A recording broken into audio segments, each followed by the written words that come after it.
So the only question here is, from what I recall, will this stream drop? So we're going to give this a shot here. If you've been following, we had some glitchiness, so I'm going to see if we're past it. Okay, we're back on audio streams. Looks like the channels are turning on. Okay, excellent. We should be good to go. So I kind of think we were jumping around a lot of different topics. Wakasoto, thank you for joining. We were talking about Luigi Mangione and how he made $300,000, which is far less than what Daniel Penny made. But how these two characters each represent the interests of the opposing factions.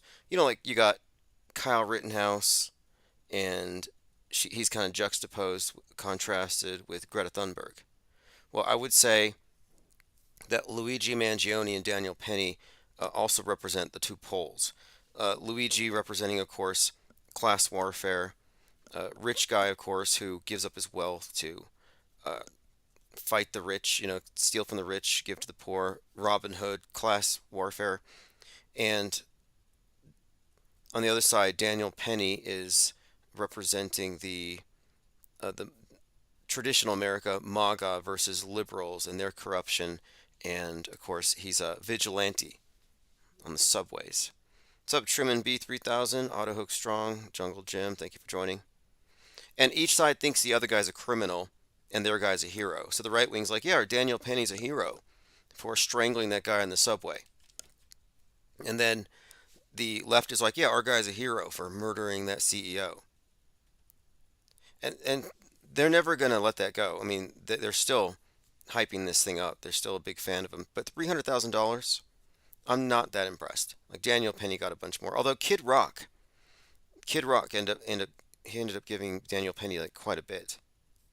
I was watching a live stream of Kid Rock last night, and they were doing "Proud Mary," and they were singing the song, and he's like clapping his hands above his head, and the audience wasn't clapping enthusiastically enough, and he threw a fit and he walked off stage. What's up, Psy Girl? Saint Luigi the Just. Yeah, exactly. I'm actually seeing Luigi posters around town, and it says no war but class war. And I said it from day one, from the very beginning. I said this is the Joker class war, kill the rich narrative, and to a T he has fit that. And then of course it has all the ties in to Netflix, the madness. So just a heads up, the last computer, you know how it is with these things, gremlins. But I replaced a computer, and the one I replaced it with was not 100%, and it was kind of choppy. So now I took out an older computer, I kind of cleaned it up a bit, and I put some new OBS software, updated some drivers, and it seems like this one might do the trick. And if this one is glitch free, then it's clear sailing. And it opens up the possibility of reinstating the 24/7 stream. Or maybe even just, it doesn't have to be 24/7, but for large swaths of the day, I'd like to have just like archives being played.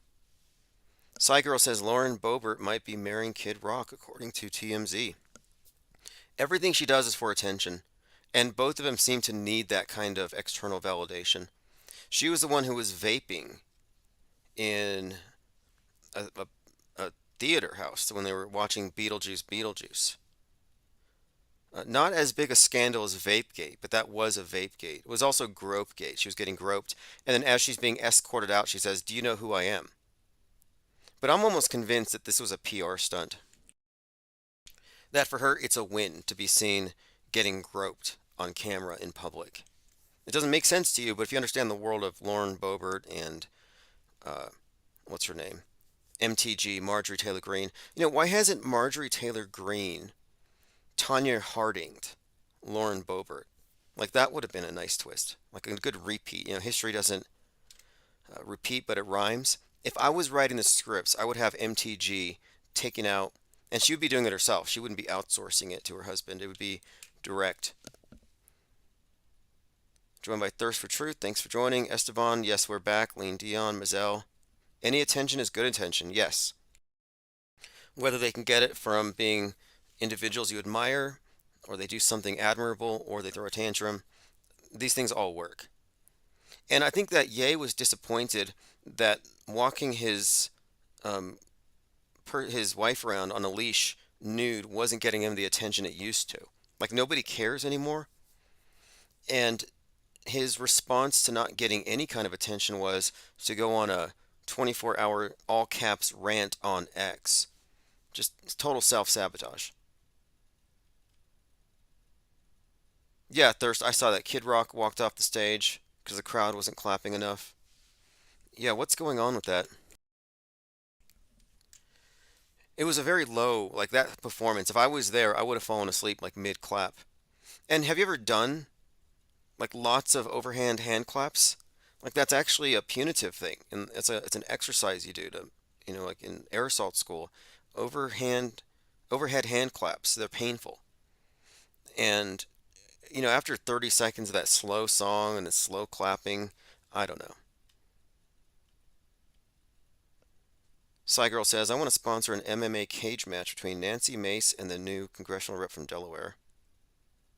Yeah, so I didn't do a thorough breakdown of the rituals for the Super Bowl, but I watched it and I wanted to get some more background. I listened to an interview with Kendrick Lamar from before, and it was kind of interesting. I didn't know much about him, but I'm looking more into him, and I'm also what I was noticing though is you did have what I said, the female dressed dancers dressed in scarlet, even the scarlet in the hair, and this on the cross, and the white cross edged in red, all rose cross, Rosicrucian rose cross symbolism, which is very consistent, as I'd pointed out. Uh, you had Rihanna in red, dancers in white. You had Alicia Keys in red, Usher in white with the Phoenix, and so you had a lot of analogous symbolism.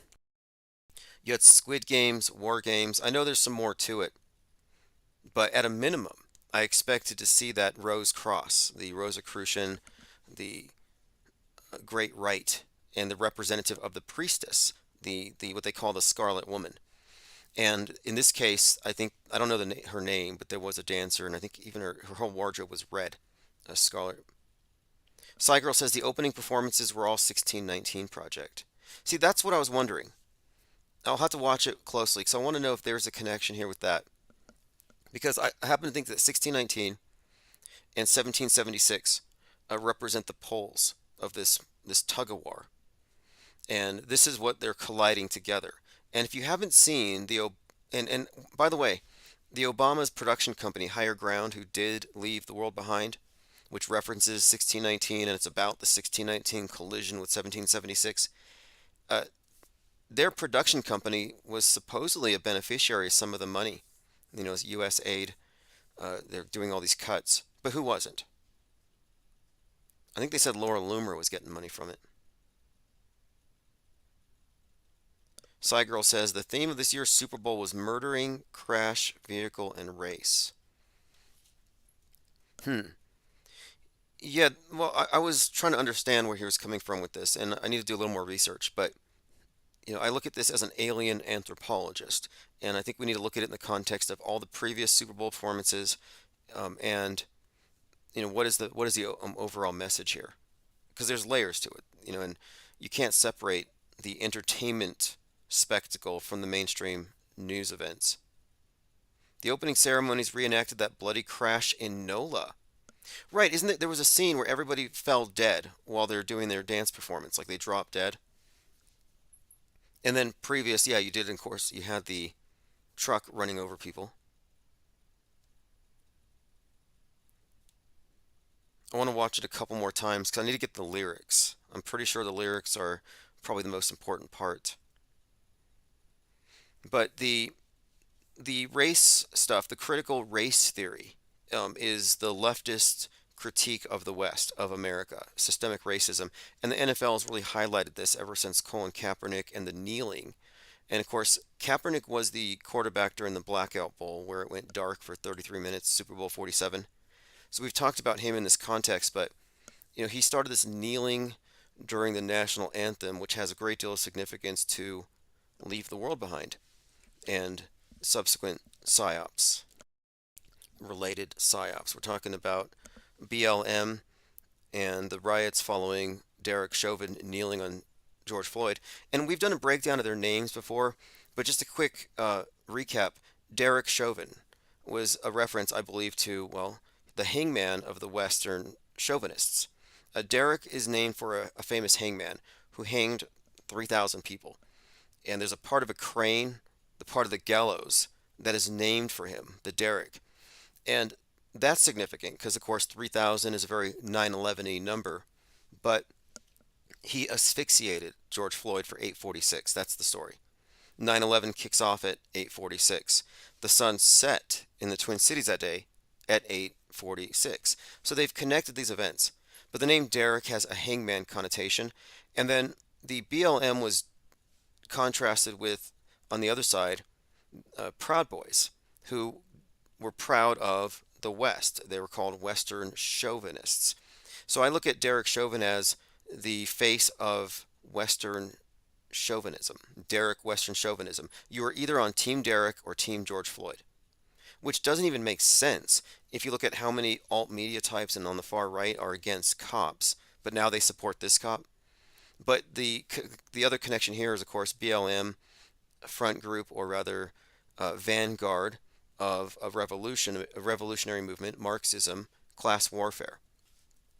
So this was seen as the West, and of course a police officer being the defender of the elite in this sense, kneeling on the oppressed. I can't breathe has also been applied to the climate. What is the West doing to the climate? Destroying the atmosphere, destroying the earth. We can't breathe. So they've made these correlations. And I can't breathe is an anagram for a better China, by the way, which has some other connotations as well. But, suffice it to say, the name George Floyd and Derek Chauvin, these names, these are all, in my view, characters in a ritual drama where they're telling the story writ large in such a way that you get the picture. So the riots are on a clearly divided line. What are they standing against? And Luigi Mangione really highlights this division. Let's see here. Conscious Reality says it's purposely done to make us think it's about race, but I see it's more about government and civil rights. Yes, absolutely. I mean, I do think it's largely about keeping us in this wilderness of darkness, in this state of relative ignorance compared to the programmers. We're not supposed to know there is a program. If you notice the programming, they call you crazy. They say you're a conspiracy theorist. If you notice the programming, you are apopheniac. You're an apopheniac, or you're in some way it's discrediting to call out these connections as anything more than coincidence. But the coincidence theorists, or the ones who say it's all coincidence, cannot really confront the sheer volume of all of these highly coordinated coincidences. And the go-to response would say, oh, well, you're just cherry picking from the past and you're finding things that match your bias. And I'm like, you might have made that claim 5 years ago, but we have been so up to speed with the latest elements of programming and the related news events that we've coined a new phrase here, concurrent programming. And that the frequency of concurrent programming, the accuracy of it, that goes beyond any claim that we're just cherry picking. Like, no, this is actually direct correlation. But you would never notice how concerted the mind control is and how global it is and how actually it's all built into one worldview. You wouldn't even see it if you were focused on these minor divisions, left versus right, the racial stuff, the identity politics stuff. It's the perpetual war. What's up, Bach Precision? Thanks for joining. We had a mild disruption, but no big deal. I just jumped ships, so I think we're good. Conscious Reality says, I explained how they're distracting us by the race division. It's more about omitting sovereignty. Yeah, I want to also point out too, so the black versus white dialectic is not even about race. It's about alchemy, and it's about the poles, and it's about the dialectics. They create these poles and they play them against each other. Hegelian dialectics. And race just happens to fit into that program, especially here in America. But I think it's always been about other things.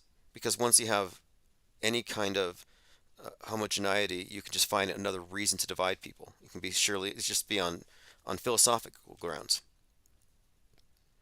But more importantly, though, if you look at all these different psyops, like we talk about George Floyd, but all these other related events, like think the Rodney King beating, you find the same patterns of fakery and hoaxery and symbolism. I've been looking at these things for some time, and it's so consistent. Go back to Jackie Robinson, Mr. 42, Rosa Parks, 42, when she's at the back of the bus. Then you've got the Rodney King beaten for 1 minute 19 seconds, hit 33 times. That whole event was replayed almost blow for blow when they beat Tyree Nichols. And then that event, of course, highly significant throughout the year of 2023, foreshadowed. They cloned Tyrone, brought Jamie Foxx back into the picture. Jamie Foxx, uh, one of the early celebrities to endorse BLM, but then he was also Django Unchained, which was one of these movies that had concurrent programming in the form of Christopher Dorner, 33-year-old cop who felt that the systemic racism in the LAPD would prevent him from ever getting promoted, and he goes on a killing spree, and then they incinerate him. These stories go back, but they've been consistently building up this narrative of the West and systemic racism and oppression resulting in these martyrs. And they've correlated these martyrs with the Masonic myth of Hiram Abiff. And this is all code in the names, like we talked about quite often. Tyree Nichols, Tyreek Hill, they clone Tyrone. These are all code names and they always reaffirm the same story, the same myth. But this consistency with building up this martyr is meant to create this narrative that they've effectively created. And George Floyd kind of epitomized it. But this is why I thought Kendrick Lamar's appearance at the Super Bowl was notable, because he's consistently represented the black Christ archetype. And so what is the symbol of this? Ultimately, I think what it represents is that if you were to indict the West for its main crime, its main sin, leave the world behind references this 1619, the year of the white lion, bringing the first ship from the transatlantic slave trade. So America's original sin, the boat hitting America, the emergency broadcast signal 1619 was basically saying this is America's reckoning with its past. So the collision is 1619 versus 1776. And 1776 was well represented on January 6th. That's represented by Trump, by MAGA. And I think this is why you see so often in all of the predictive programming this connection between, this contrast between Obama and Trump. Obama surely represents 1619 as much as Trump represents 1776. And I can say this because Obama was behind Leave the World Behind, which again, the 1619 Project references go deep, but thank you very much. Appreciate that. Putting some gas in the tank. Thirst for truth. Bach Precision says the "why can't we just get along" catchphrase from the Rodney King beatings was meant to be bitter satire. What's interesting about the Rodney King beating is the guy who filmed it, his name was George Holliday. He was recording James Cameron, who was filming Terminator 2. Well, what's Terminator 2 about? It's about an evil cop. So the evil cop, the villain cop, that's kind of a new thing. So they were subverting this image of the cop and turning him into the bad guy for a movie. And I'm looking at it, so I'm like, okay, the guy who was filming James Cameron's movie was just strolling along and he happened to see the beating of Rodney King. That's the story, if you can believe it. And then that goes viral, and then it starts the riots. So in a way, you can kind of see how there's this direct pipeline between James Cameron and the Rodney King beating and the riots, which then, and this goes a little deeper. That's why I mentioned that the Rodney King beating was 33 seconds, 1 minute, 19 seconds, 33 hits of a baton over 119, because there's a deeper connection to James Cameron. Like, I would even go so far as to suggest that if there was a director to the LA riots, it would have been James Cameron. Because there's a direct correlation between James Cameron's work with Avatar 2 and the Cop City riots with BLM in Atlanta. So the Cop City riots, if you don't recall, Cop City was this 80-acre training ground. They were going to level this forest and build a training ground for cops. And the environmentalists were against it. They say if you do this, Atlanta is going to flood. You're killing Mother Nature for what? For cops, to spread the capitalist system, which is destructive to Gaia. And there were a lot of environmentalists who were like, literal tree huggers living in the trees. And they rioted against the cops by throwing rocks and sticks. The leader was shot and killed. So here you have the cops killing an environmentalist at this Cop City protest in the forest. Well, this happens as James Cameron's Avatar 2 is in theaters. So Avatar 2 is about how Gaia's dead. So the humans need to find a replacement. So they're moving to Pandora, which is this jungle moon. And going to Pandora to harvest the resources is the main story. And the humans who arrive are basically like Marines, who are like cops in a way. And they show up and they confront the native Na'vi who live in the trees. And they go to war. And the Na'vi have sticks and spears and arrows and rocks. And they're fighting the modern Marines. And they're losing.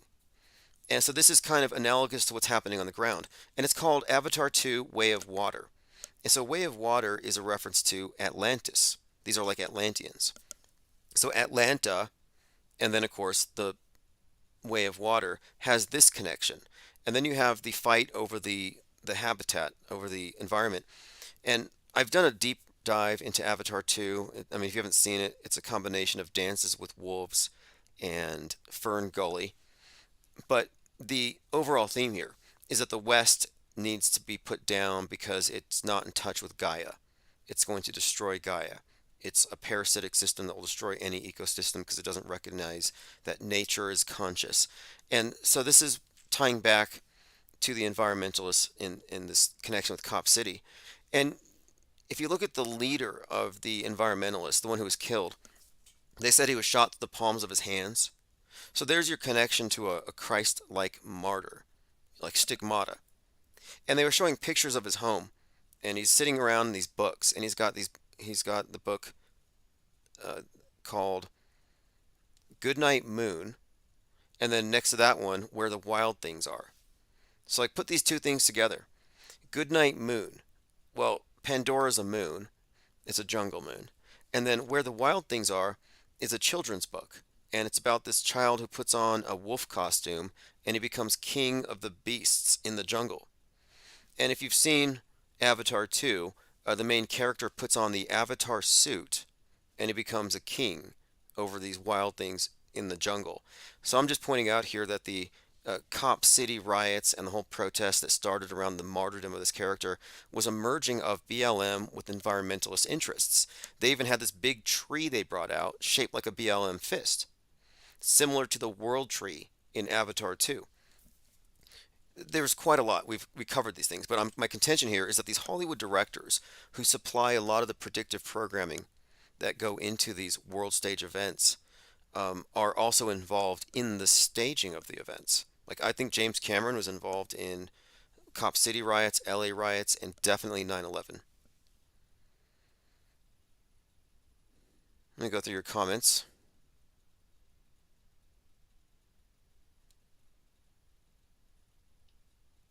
RoboCop takes place in Detroit. Interesting. RoboCop, is that Cronenberg? Great director, by the way.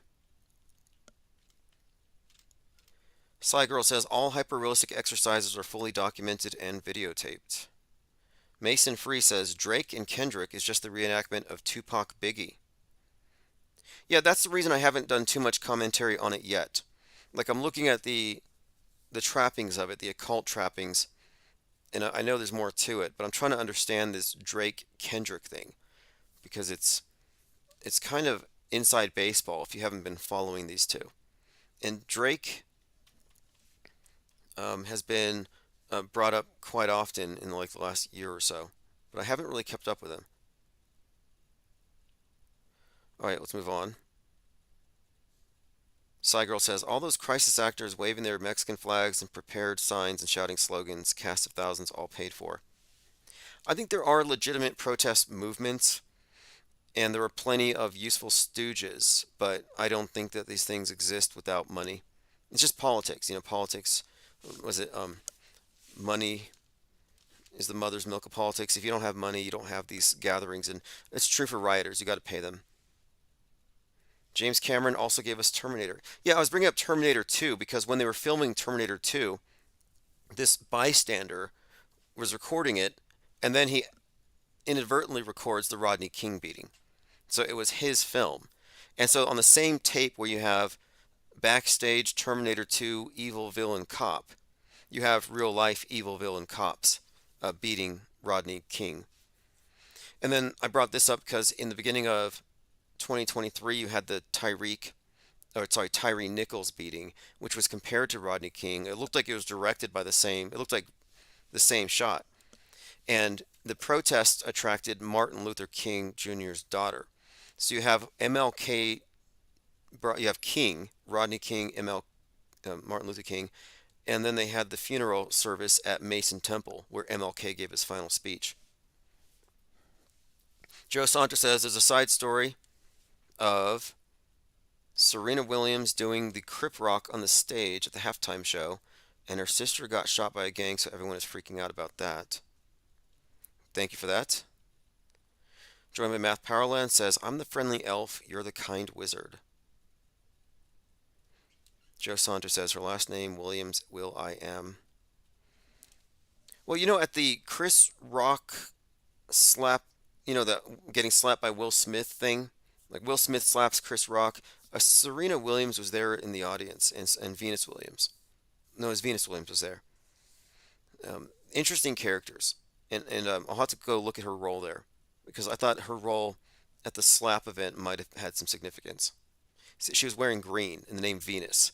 Jade, Will Smith's wife, he was slapping Chris Rock over the comment made about her hair. She's wearing a green dress, and Venus is associated with the color green and copper, much like Mars is red. All the planets have their metal associations, but the Venus references turned out to be really interesting in the context of the slapping of Chris Rock because the husband of Venus ends up getting kicked out of Olympus. There's a story that we thought might correlate here. But their names are highly significant, their dresses, it's all just a cult ritual, in my opinion. Even that slap was staged and fake. There's a video of Will Smith giving lessons on how to fake slap people. Like before that event, here he is on stage teaching, like an acting class, how to simulate a slap.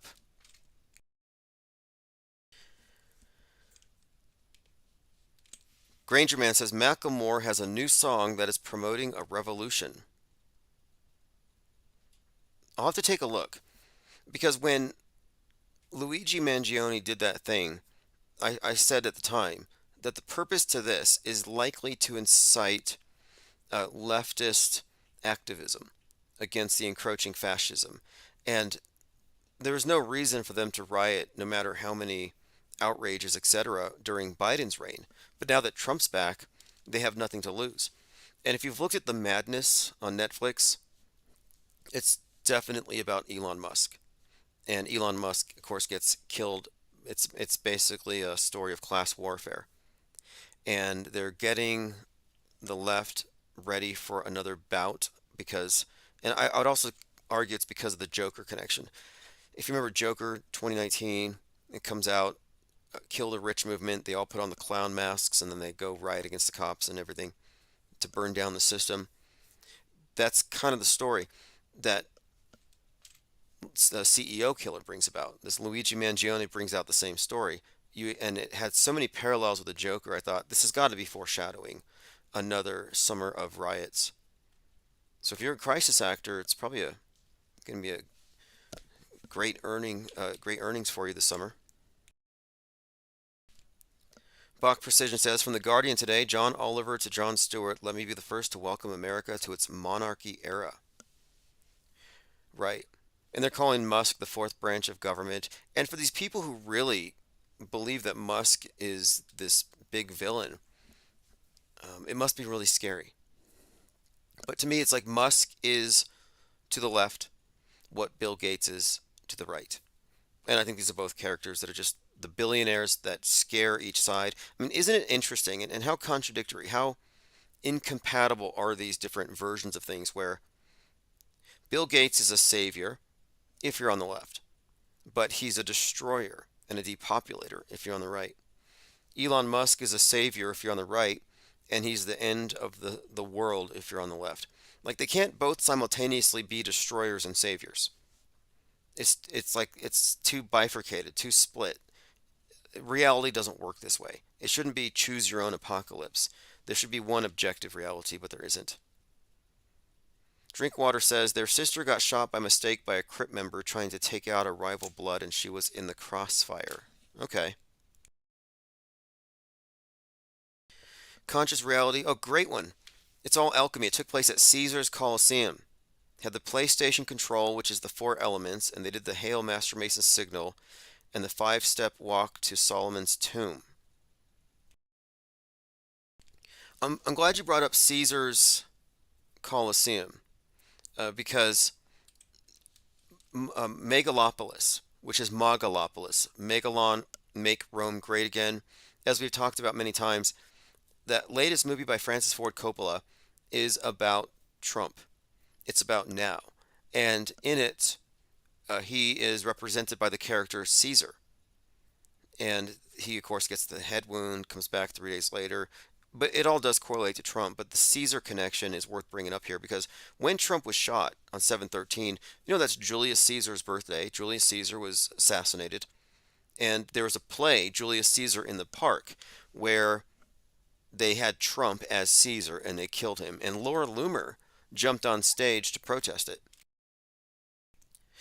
And I guess we could add to it, a day before the Trump shooting event, Harrison Ford was in that trailer for Captain America Brave New World where he plays the president who's at the podium. He gets shot at and they push him to the ground and he survives. And his birthday is 7/13. So the Caesar connection, very interesting. Ready or Not says, sure, that's a point. Her sister is from Compton, just like Serena. Serena was a Crip walking on Drake's grave at the Super Bowl. Drake made money off a song he put out about Serena after they broke up. Okay. Roxy W says the Smith Rock was copied from a movie almost word for word. No, well, there's a fake version that a lot of people fall for, but there is a movie called Doctor Dolittle where Jade does play an actress who is made fun of by a comedian on the stage, and her boyfriend goes and confronts him, and the comedian is acting very much like Chris Rock. And that goes deeper because that movie Doctor Dolittle was followed by some interviews where Jade had said that the wig they made her wear was dehumanizing. That they made her wear a wig that wasn't her natural hair. And so there was a bigger conversation about natural hair, and the Crown Act was a conversation at the time. And the whole point of the slap was her hair was made fun of, or her lack thereof. So yeah, there's certainly a lot there to suggest it was predicted. Drink Water says Serena did a Crip walk in Wimbledon. Snoop does Crip walk. It's a Compton thing, not just related to gangs. It's an iconic dance since the 70s. Yeah, that could be more likely it because the song, I'm not sure if it's Not Like Us, but one of these songs has a video. It's all about like Los Angeles culture, and I think there might be something to it along those lines. Crips represent the left. Blue left says conscious reality. Yeah, I think so. I think there's some interesting um, rabbit trails to look down when it comes to gangs and the Masonic type symbolism attached to it. One Mason told me that they're the biggest gang. What's up, Copaesthetic? He said, Math, your research flat earth billboard was legendary. Yeah, that research flat earth became, and probably is, the most prolific flat earth meme. Research flat earth. It's not the earth is flat. It's just a suggestion, research. But do your own research is kind of a trap if your research only consists of breadcrumbs put in a box set aside for you. It's like do your own brainwashing. All right, we've already received, Nutty Professor, not Dr. Doolittle. Thank you, Ready or Not. It wasn't Dr. Doolittle. It was Nutty Professor. Joe Santos says, I found a group of people one night on YouTube talking about how the Bible is written by Julius Caesar and he changed his name to Jesus Christ and it's all made up by him. JC, yeah, in a way I think so. If you look at the way that Trump has achieved apotheosis, Trump Trumpianity, Trump Christ, I mean, they do worship him. The Trumpanzees, they see him as a god. This has been a thing for some time. I don't know I mean, if you haven't followed this, the Q movement believed that JFK was the second coming, and the deep state stopped him. And they thought Trump was working for JFK Jr., who faked his death, and together they're going to reinstate the bloodline of Christ, which is the bloodline of Kennedy. That story never made sense to me because they don't care about RFK. It's like they got the same blood. But this Christification of Donald Trump is a thing. And there are people who pray to Donald Trump, and this is not just a fringe thing. They do believe that God put him there.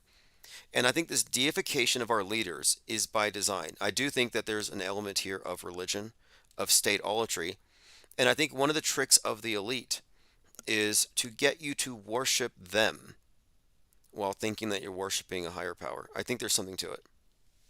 Something as far as like, it's not an accident that a lot of people are deifying Trump. It's by design.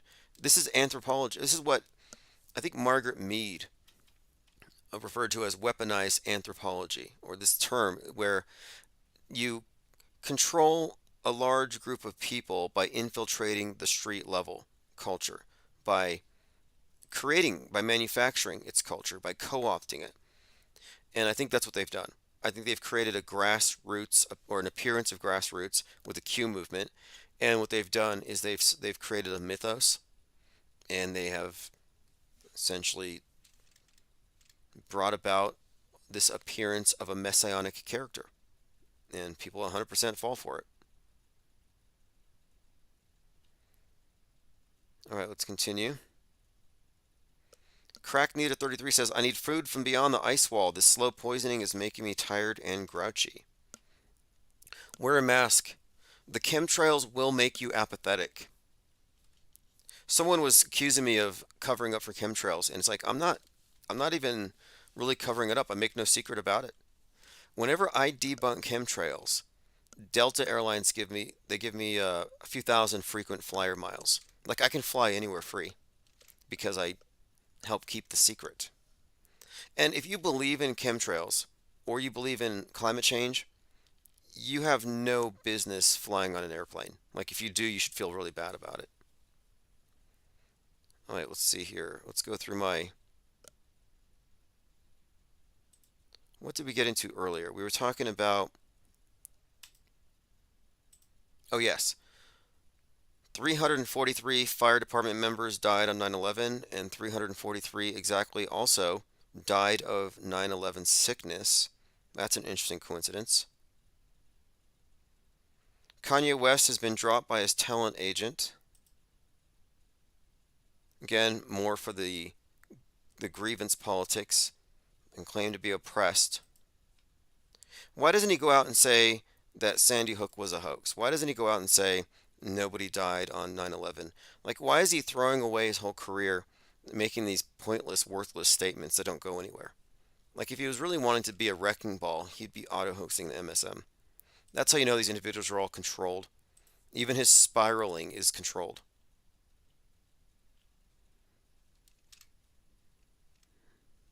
All right, let's see what's happening in the comments. So we were talking about the recent plane crashes. And so there's a movie called, I think, Yellow Jacket, and it's about a plane crash, people surviving after, but it's got a new season. That's just opportunistically being put out there. You've got Carry On and Flight Risk. So we were talking about these various movies, and then you have the drill during which the helicopter crash happens with the plane. And prior to this, you had the nuke movies, and then LA gets the fires. So anyway, this is just a consistent thing. But the presence of predictive programming in drills should automatically take it out of the realm of real until proven fake, especially when you find multiple drills. Not just the helicopter was on a continuity of government doomsday drill, but there were drills being done out on the water for ice mission or ice rescues, also right before. Yep, Braveheart 84 says, I've seen a new plane crash every day since that movie came out. Yeah, exactly, exactly. Flight risk. And when that movie was coming out, I saw the ad and I said it's coming out the same week as the Kobe crash, Challenger explosion, the week of aerial immolations. I said this before, and I didn't want to watch the movie. I wanted to watch Companion about this like robot doll that this guy jailbreaks and then it becomes all Terminator on him, and it's a horror movie in a way, but it might be a deeper statement about feminism. I wanted to watch that one, but I ended up instead watching first this Flight Risk. And I only watched it because I knew that if I want to keep up with the news, I need to watch what's in the movies because life imitates the entertainment they feed us. Well, not real life, but the simulated events. Psyops imitate art. And again, we've been vindicated. See, we have an accurate model. And that's what we're talking about here is how we process information that comes from media. And I don't tell people what to believe. I just make the case that it's better to be an active versus a passive consumer of media. A passive consumer is a true believer, takes it all on faith, unless something contradicts it.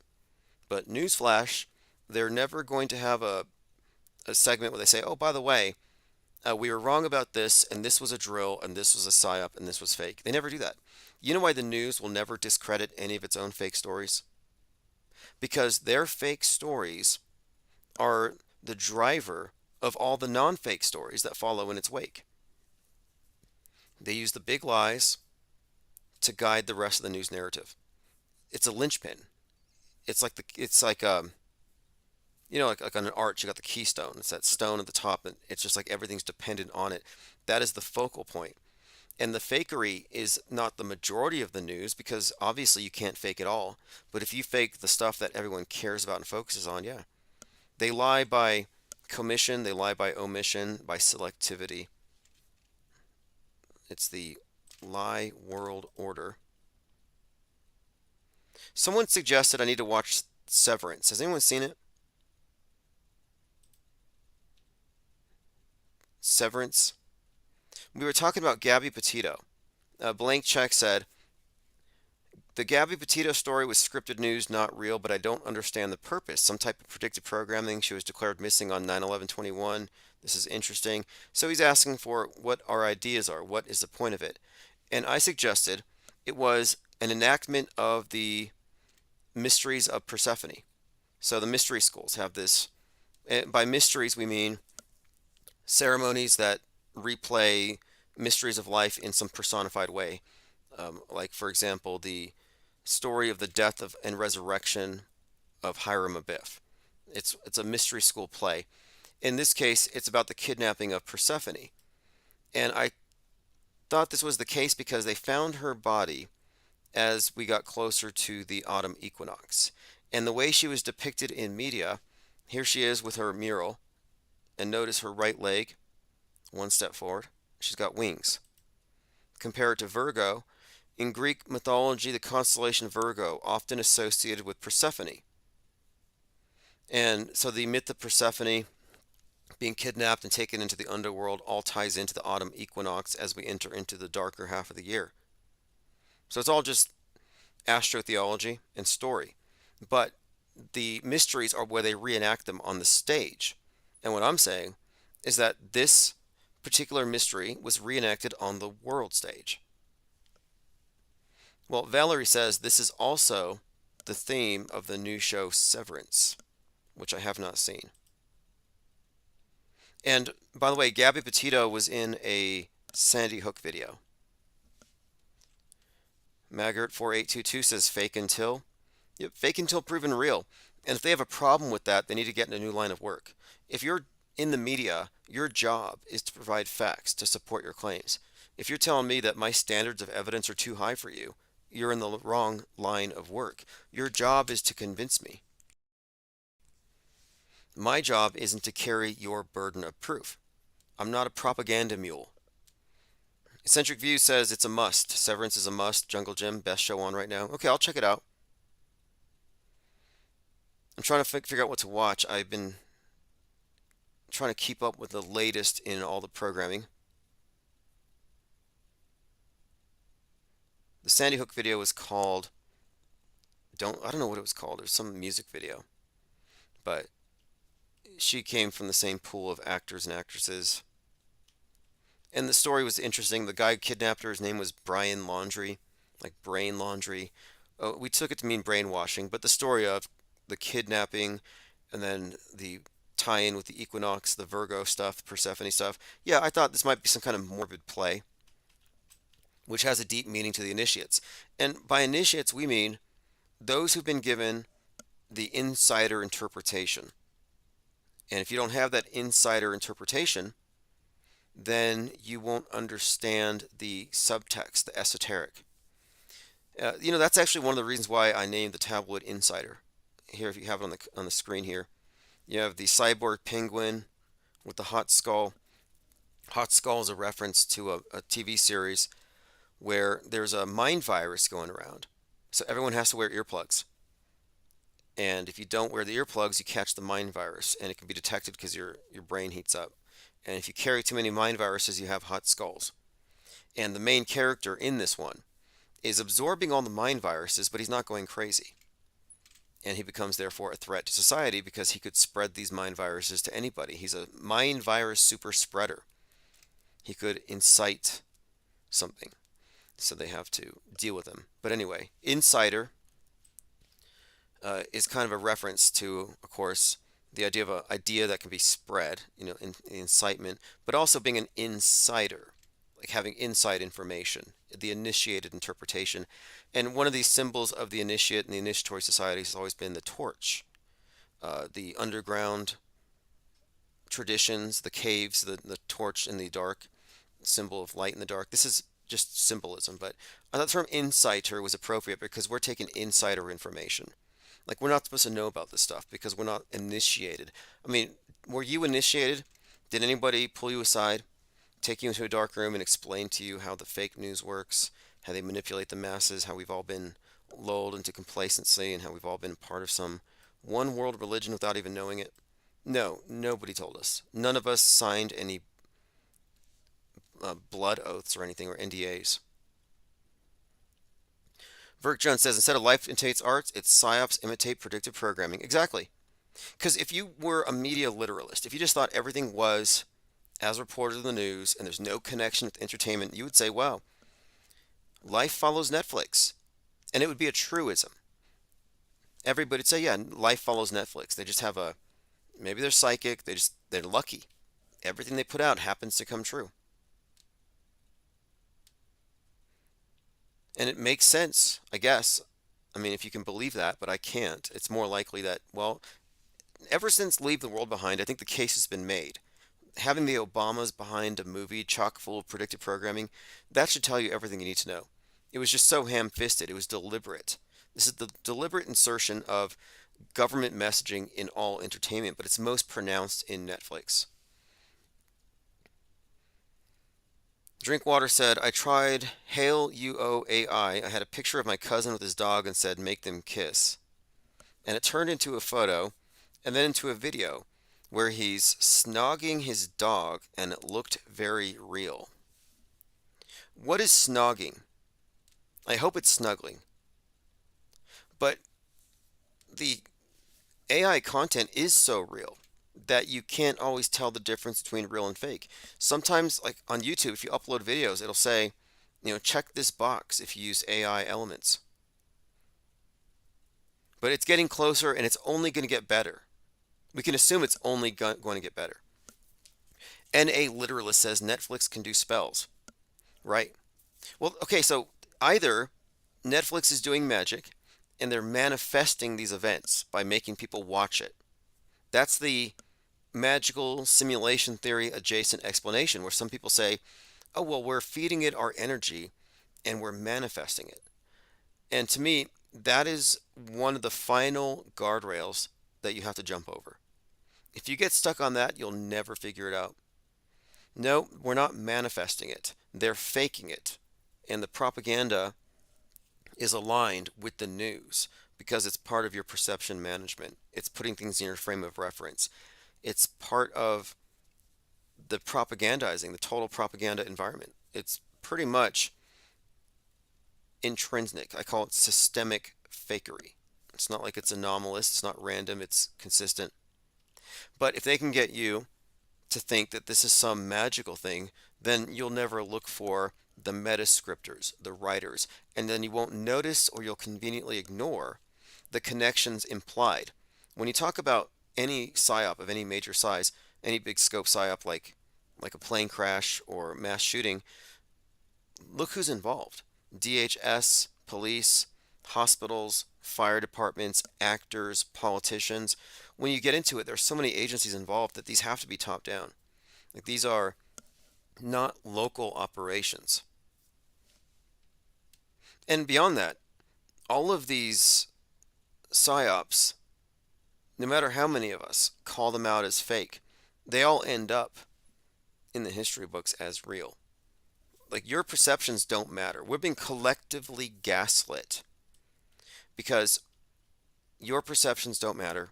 It will be overridden by what is on the screen. What is on the screen, what the liar tells you, is going to be the accepted worldview. What you perceive, what you think, what you discern is of no consequence. And this is to teach you that your perceptions are feeble and that you should just filter everything through the screen. That's what 1984 was about. Joe Saunders says Russian vids used to go live and talk about the methods they use to brainwash, but YouTube added bell alerts and he got paranoid that everyone is cops in his chat. Russian vids. Didn't he change his name to Ukraine vids in support and solidarity with Zelensky? Uh, he talks about this stuff to some degree. He's also I'm not sure where he's at now with the whole flat earth thing now that I think about it. He probably thinks the final experiment was filmed in the Vegas sphere. But he's not a pure auto hoaxer. We have some discrepancies that I don't want to harp on, but I will say this. It's it doesn't take a rocket surgeon to call everything fake. Like it's obvious it's all fake. But now I think is a point where we need to start applying nuance. Like what do we mean by fake? How do you qualify that statement? We can't just be knee-jerk contrarians about it. We have to have reasons to call things fake.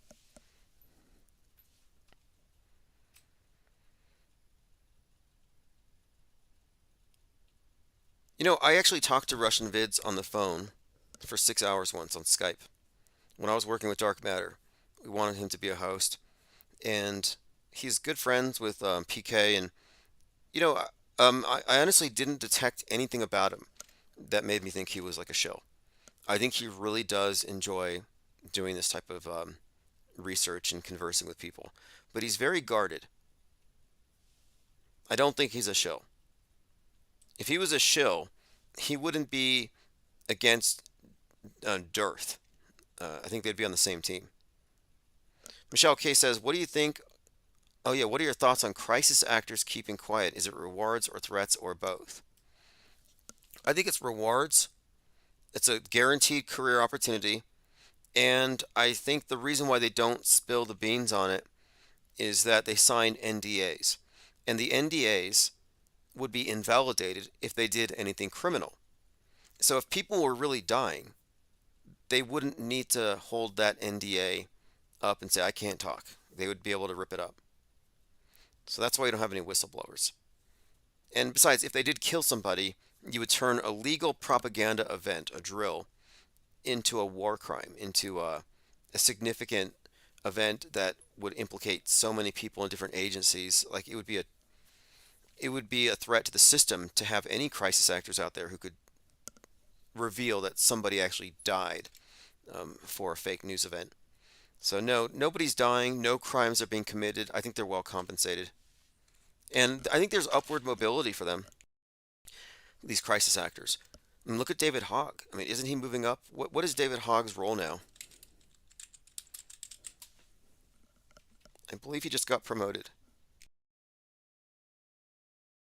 Here we go. American gun control activist, and now he's serving as vice chair of the DNC. Vice chair of the DNC, unbelievable. He said, we need to be a tsunami of content. Do you remember when he was doing die-ins? After all his friends died in that horrible event, he goes to these supermarkets with all his friends and they pretend to be dead. And then they look at the shoppers and like, you did this. Your Second Amendment killed me. What's up, Marcel? Good morning from Holland. Drinkwater says, Michelle K, they sign NDAs. It's basically money. A single mom on benefits stays quiet. Yeah, I think that explains it. I mean, I hate to be cynical, but I put up an ad once. A friend and I, we were in our server and we were just, let's do an experiment. We put up a bunch of ads for crisis actors. And we said in this, we said, we need you to fake die on TV, to lie, to fake cry, in order for us to put out some propaganda against guns. And we just put out an ad just being very upfront about what we needed. And I had so many emails, so many actors that wanted a gig that I had to shut off the ad. And I was only offering $50 a day. So think about all the out of work actors. Think about all the people who would pretty much take any role. Yeah, I think it's pretty easy to find people who would sell out everybody for a few $100s. And for anybody like Candace Owens is out there saying that 9/11 was real and that certain people are given advanced knowledge about it, um, that's a misdirection line. There were so many drills going on that day. You can read about this. Look at Operation Trident, or Tripod. You had 1,200 police academy noobs who are being used as crisis actors, as mass casualty simulation actors. So there's so many actors and agents or agencies and operations and drills going on that day. The idea that it was real should automatically be excluded from the conversation, unless you're going to maintain that in the midst of all these drills, a real attack happened. But then how come we don't have any accounts of people saying, yeah, we were doing a drill that day, we were pretending to be victims of a terror attack, and then a real one happened? Like, nobody's saying that. And there's a reason why, obviously. Hero Paranormal says, Crisis Actors Guild is huge. Go to Dugway Proving Grounds, they're hiring. Yeah, the GAGs, the Government Actors Guild. And everybody's a crisis actor if they believe the news. If you're a propaganda mule, if you're a crying wolf for something that doesn't exist, you're a crisis actor. And if you're not getting paid, that's on you. But it's no different.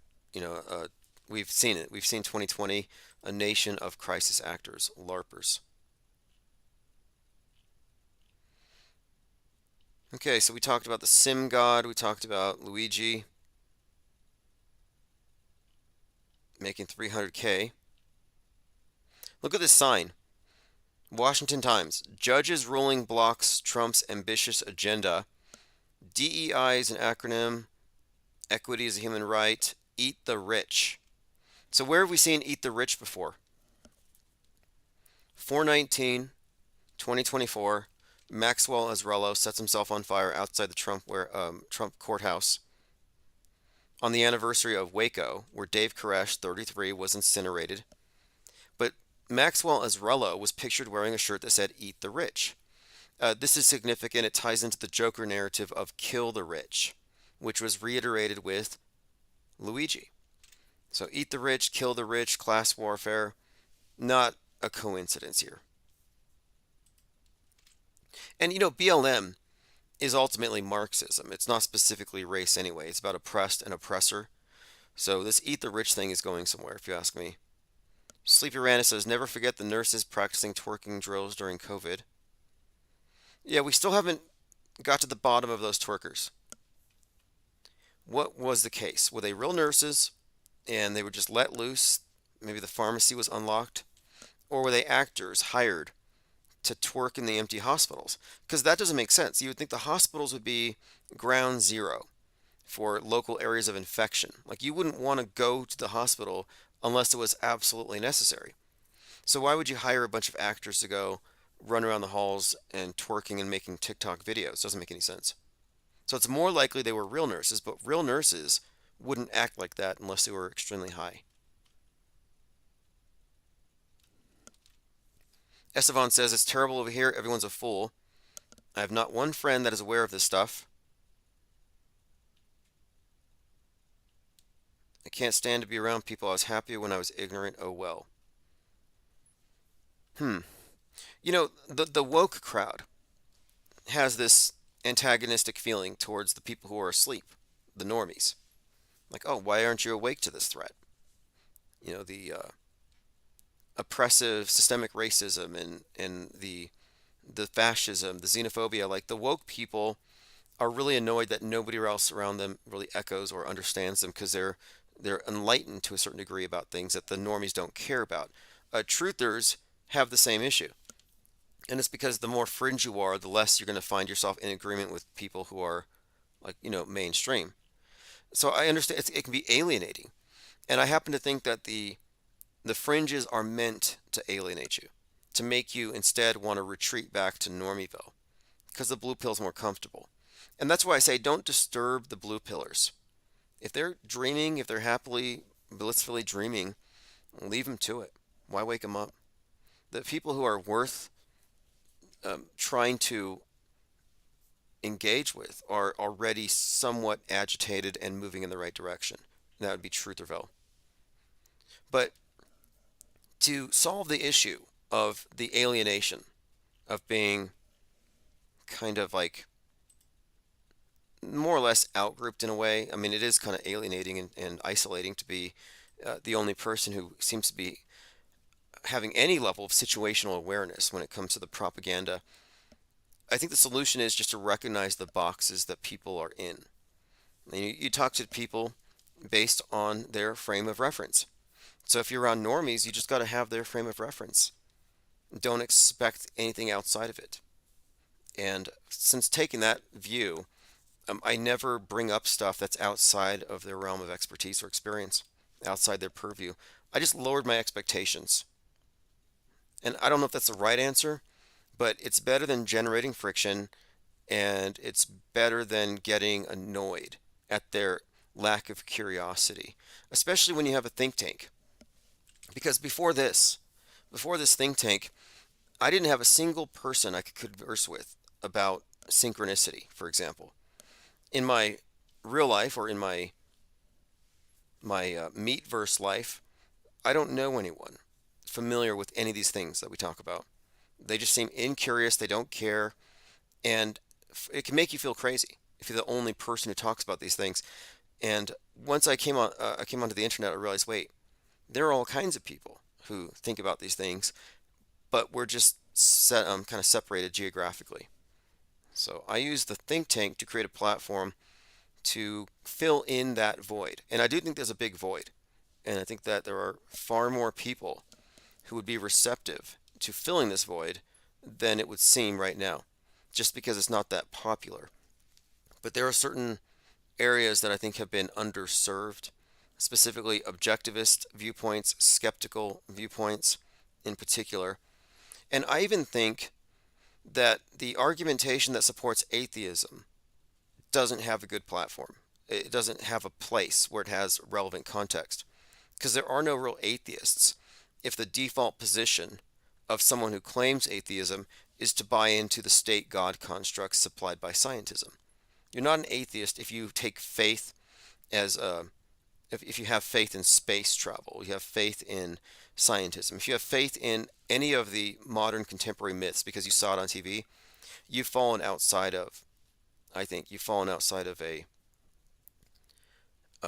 real scientific view or worldview. You're not really an atheist at that point.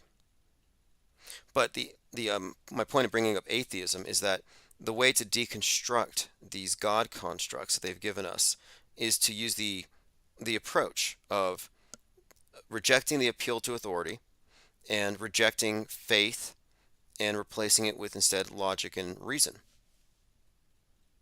Like you shouldn't believe the news because you saw it on the news, but that's where people are at. And it's really not a good enough reason to believe something. Not in 2025 when everything's fakeable. I believe in whale-sized clownfish because I've seen them on TV. Like, no, that's not good enough. But I have. And the ones that I saw were so compelling that I was fooled. Drinkwater says, when normies talk about the news, I end up talking about it. I try to play devil's advocate and show them the other side, but I always end up arguing and never get to the point that both sides are fake. Yeah, I kind of get that, but where do you even start? The truth doesn't matter if somebody's in the sea of irrelevance. You've got to be on the raft. So the idea here is, when I say the sea of irrelevance, is that you could tell somebody the truth, like, oh, Trump is a magician and he faked the ear injury. Well, someone might grasp that and see it, but that isolated fact doesn't mean anything if it's not put in the context of, oh, by the way, Secret Service was in on it, AP was in on it, all media was in on it, the people behind him were in on it. It was a closed movie set. The police, the doctor at the White House, every single governmental agency attached to Trump was all a part of it. That the mass media, left and right, at the top levels, were in on it. So unless you look at the isolated fact of that fakery in the context of the wider infrastructure where that type of fakery is even possible, it doesn't matter. There are a lot of leftists I've noticed on Twitter who are calling Trump's ear wound a staged event, but they believe everything else is real. That's my point. If you believe all the other fake news, then finding one factual piece of information isn't going to make a difference. You're still lost. You're submerged. You have to be outside the box, off-world stage. Drinkwater says the big thing is people don't care. Yeah, that's the other part of it. It's apathy. Why would they care? And you know what's revealing about it is this. I was having a conversation right after the 10/7 thing with Hamas Israel, and someone had said to me, "Yeah, you hear that they decapitated 40 babies?" And I said, "Yeah, look how nice the weather is today." And they said, "Yeah, it's great." And we started talking about the weather. Now, I was able to take a conversation about 40 decapitated babies, and at the drop of a dime, just changed it to talking about the weather, something inconsequential. That didn't bother this person because these are equally um, weighty propositions. Like, it doesn't matter. They're apathetic. They don't care. But they believe these things are real. That was my point. Like, I don't believe it was real, so it's easy for me to dismiss it. But for someone who believes it's real, to dismiss it reveals a deep underlying sense of detachment. And that's what I mean by apathy. They're like, oh, we believe in nukes. We believe we're probably going to die from global warming. We believe in mass shooters, but we're able to conveniently ignore it. You can't get through to someone like that.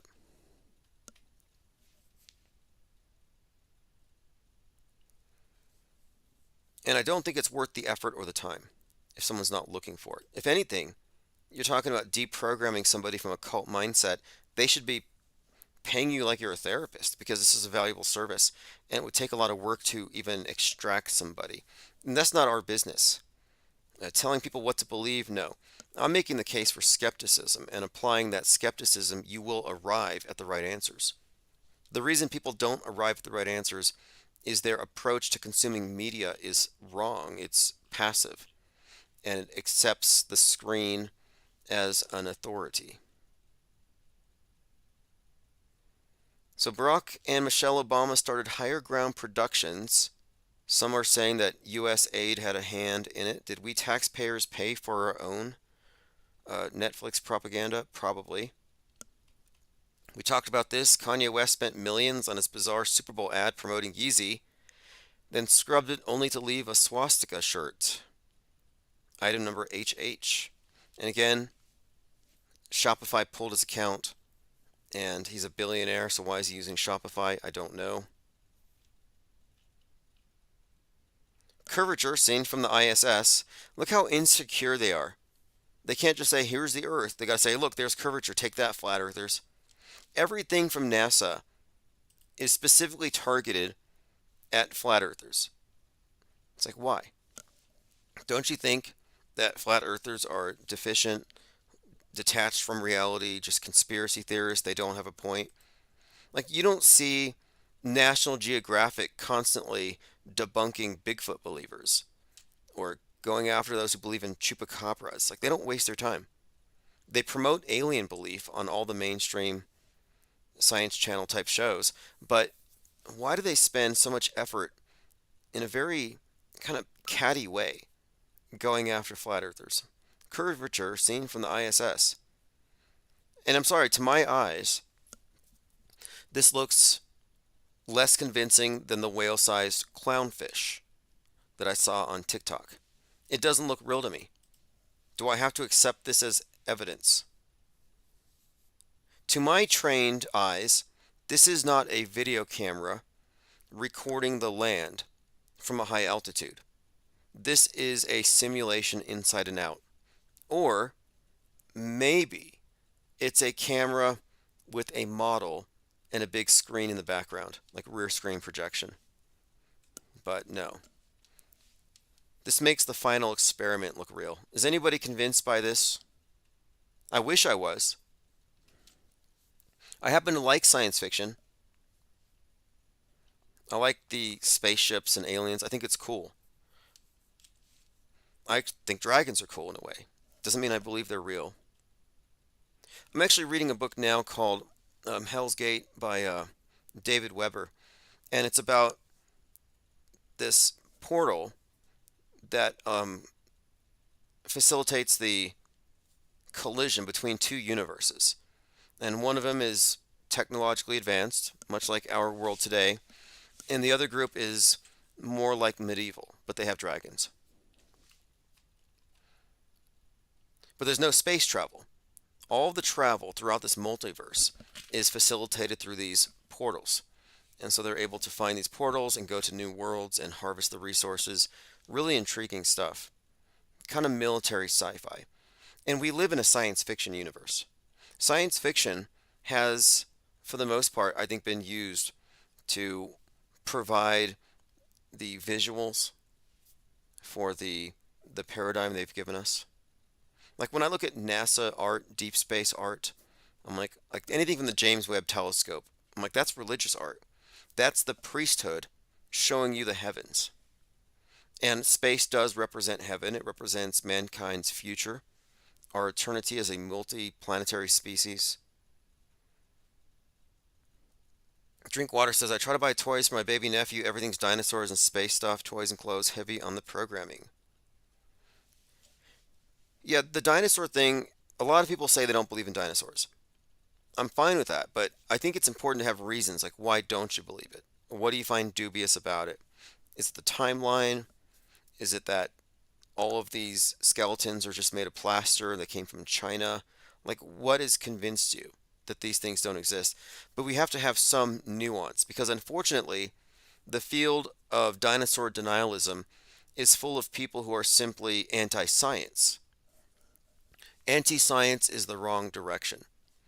This science versus religion is one of these dialectics they've set up to keep people locked in this eternal warfare. If anything, you just need to separate science from religion.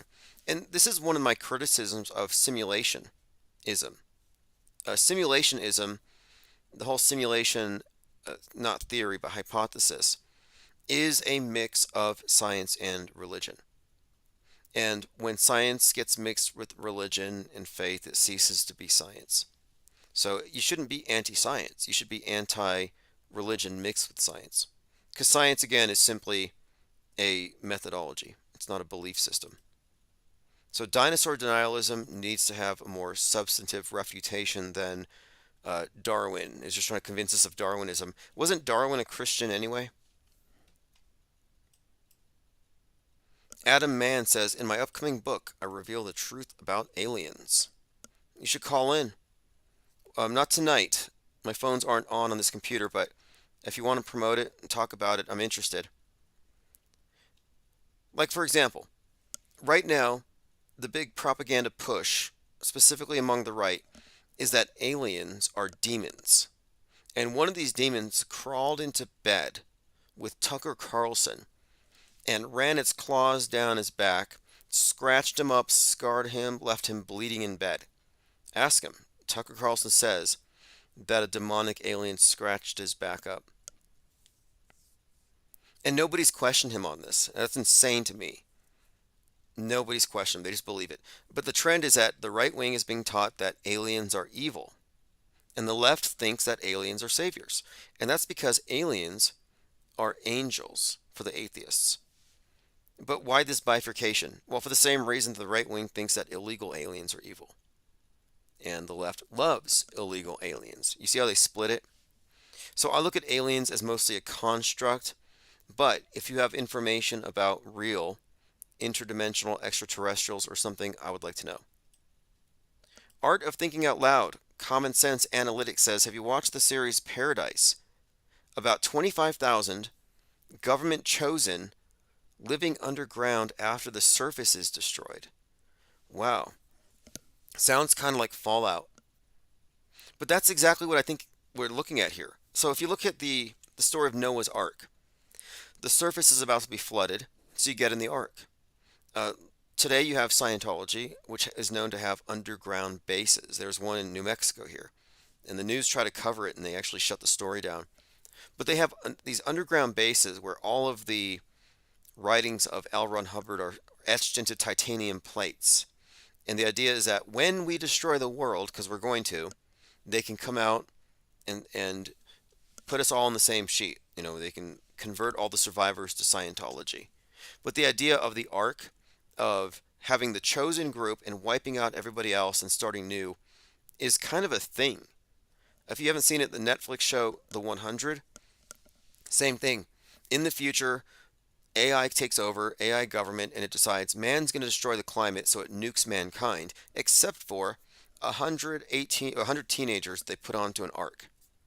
And when they turn 18, it gets sent back down to Earth to repopulate. But the idea of the phoenix, of revolution, of destroying and rebuilding on the ashes, that's kind of implied here. But this theme of, like you said in Paradise, sounds like predictive programming.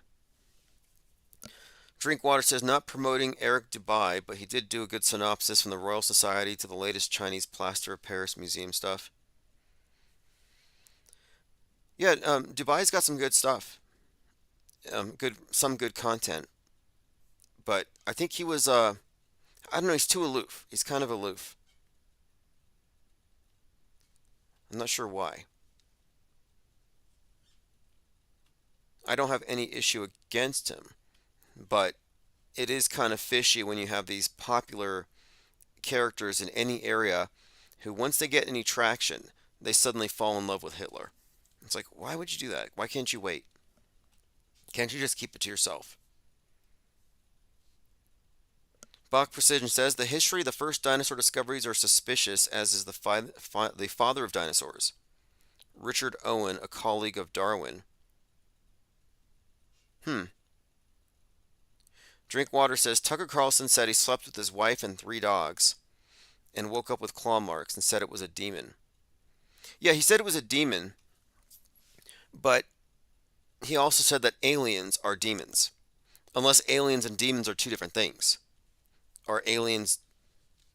I mean, I've heard different takes on it. I've heard that aliens are actually demons wearing these suits that allow them to come to the surface. And if you took off the suit, you'd see scales and horns. Isabel Ann says it was a paper mache alien. So it was like paper cuts. Do those scar? Because he says he's got scars.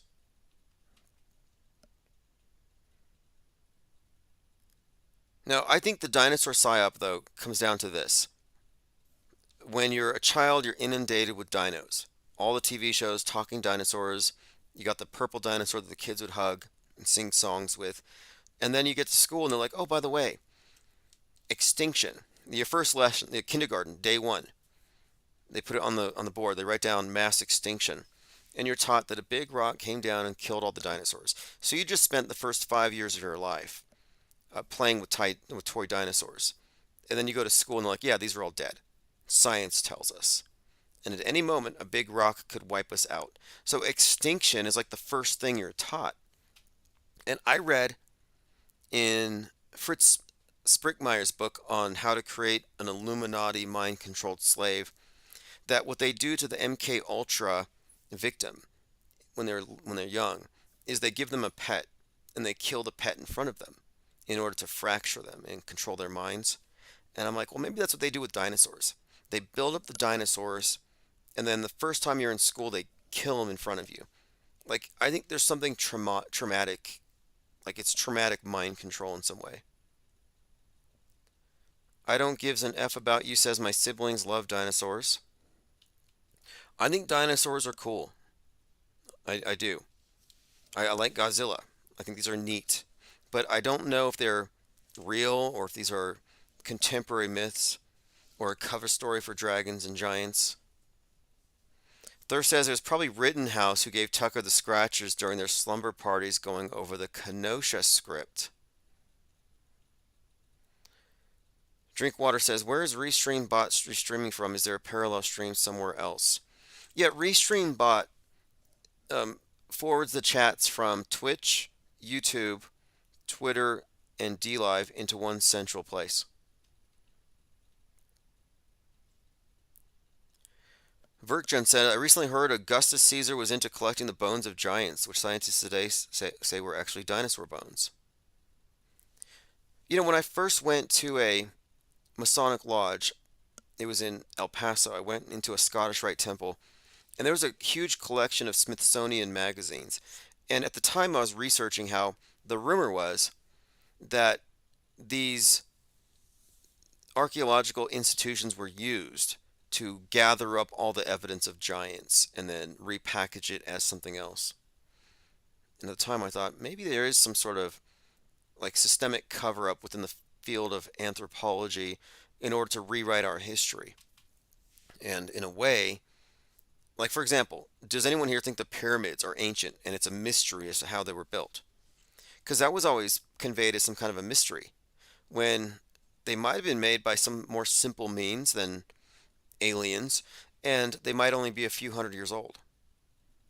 And so when it comes to dinosaurs, what's the incentive? Well, if you can make the claim that this thing existed at a previous time when the conditions are right, you can backdate your narrative and you can say the earth is this old. So it can be supportive of everything else. So it's a big win for the worldview that you're trying to create if you're able to provide evidence of this time period, a vast hundreds of millions of years in the past ago. It's like, well, that's a lot of space to work with for everything else you want to promote. I don't believe in necessarily the whole big picture they give us. I'm not saying I don't believe in evolution. However, um, I'm just very careful about it. I don't want to just reject it because, like, again, anti-science is not the way to go. Science versus, like, science is Satan's religion. Like, come on. That kind of superstition, that kind of ignorance is a weapon against you, in my opinion. Candace Owens is doing sabotage. They want to make you think that to be a truther is to be anti-science. And it's like, it shouldn't be that way at all. It shouldn't be anti-science. Again, it has to do with recognizing where science ends and special effects begin. Thank you, Marcel. Brought in a box of titanium blue wrenches. So David Hazel, lasers, Daniel Morris, Slow Boy Whiteboard have all received the coveted blue wrench, and same with Emmy Lou. If you want a link to all the different places where you can listen live, go to ips.monster. Marcel says, apart from if dinos look real or fake, they look like big birds. Yeah, I think so. I was watching a roadrunner carry a horned toad, and it looked to me like a velociraptor. Like from the perspective of a lizard, it's a velociraptor. I don't give an F says I was kind of sad when I heard they could be made up. Well, even if they're not made up, you know, there is something of bit of artistic license. There is a like they've been undergoing changes. I've noticed recently a lot of dinosaurs are now portrayed as feathery and colorful, not just big slimy lizards. Art of Thinking Aloud says, remember the story about the Asian guy who designs the dinosaur skeletons for museums? He admitted he made up a lot of dinosaurs. Well, see, what they do is they find a bone, and then from that they extrapolate the entire dinosaur. And as a child, you think, oh, they found a dinosaur. So I remember digging holes and thinking I might find a stegosaurus.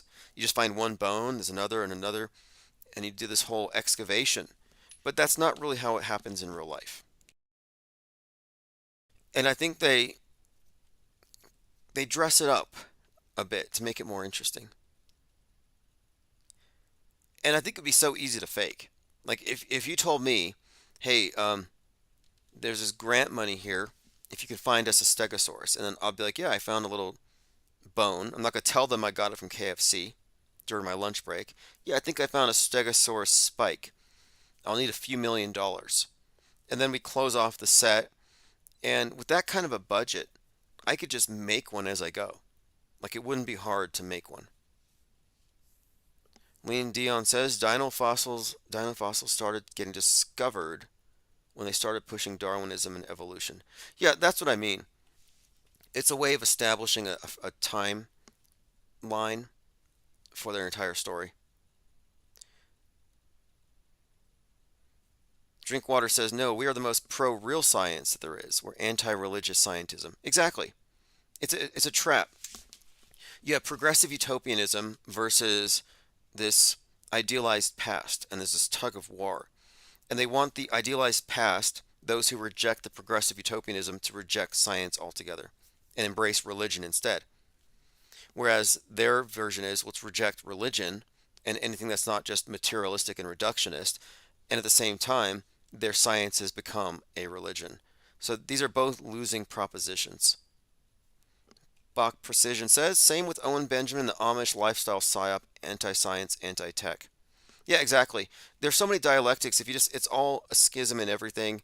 You got urban versus rural, science versus religion, which is more or less science as religion versus traditional religion. And the right is motivated by moral panics. The left is motivated by panicdemics about the pandemics, where their version of sin is now called the virus, and the non-believers are the unvaxxed. There's a perfect split down the middle. All you need is a big tooth and you can extrapolate T-Rex as my third eye.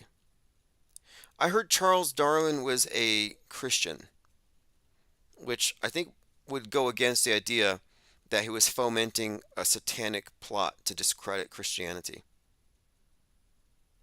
Joe Santos says, there's a story that a town thought they found the spine of a dinosaur, took pictures of the papers, they got huge crowds until someone pointed out it was an old well drill, broken in 25 pieces. Well, there's money and plenty of incentives to find and discover anything. And look how quick people are to believe in things. This drone thing, and I'm writing an article about the drones for the next issue of The Insider. This thing with the drones tells us everything we need to know about low standards of evidence and the desire to believe and how that influences what people are going to accept as plausible or real. You have to go up against the will to the want to believe. People want to believe in aliens, so they're susceptible to it. People want easy answers. But, the truth of it is, and we're uncovering it here all the time, there's only one conspiracy you should care about. There's only one real conspiracy. The one real conspiracy is the single monolithic government and the co-opting of all entertainment media for the purposes of bolstering and supporting the incoming fake news events. In other words, the total hijacking of our worldview. The fact is a worldview monopoly, and our history is written in advance and performed for us on the world stage, so the power elite can maintain a total control over our frame of reference. That is the big conspiracy. And yeah, dinosaur fakery, alien fakery, these are all parts of it. And it's these big points of agreement that form your worldview. If they can get us all to agree on dinosaurs, well, then we all agree on the age of the Earth. And we all agree on mass extinction. We all agree on space rocks. If you believe in dinosaurs, you must therefore believe in big space rocks, outer space, and the possibility of the Earth being taken out by a planet killer asteroid. So there's a cluster of things that come along with it. It's like a Trojan horse. So you believe in dinosaurs while you believe in space. So these things are, I think, worth confronting, these foundational myths. So I don't not believe in dinosaurs necessarily, but now that I think about it, yeah, they're probably fake and dumb. Anyway, thanks again for joining. I'll try to put the archives together in a coherent way. I noticed they were kind of split up because I had to switch computers, but this one seems to be a lot more stable. So I look forward to kind of smoothing things out. And again, IPS Insider should be arriving at your mailbox in the next day or so. So thanks again, and go to ips.monster. I don't give an F about you says, I notice they tend to conflate dinosaurs with space. Yeah, one more point on this. They say that when the Earth was hit 66 million years ago by I think it was a 33-mile diameter space rock, they said that it hit the Earth so hard, punctured the atmosphere, that it actually sprayed like a super soaker. The Earth sprayed ocean and biomatter on the face of the moon, and that therefore it can be reasonably assumed that there are dinosaur bones on the moon. Anyway, this is Chief Crow, Dinosaurs in Space.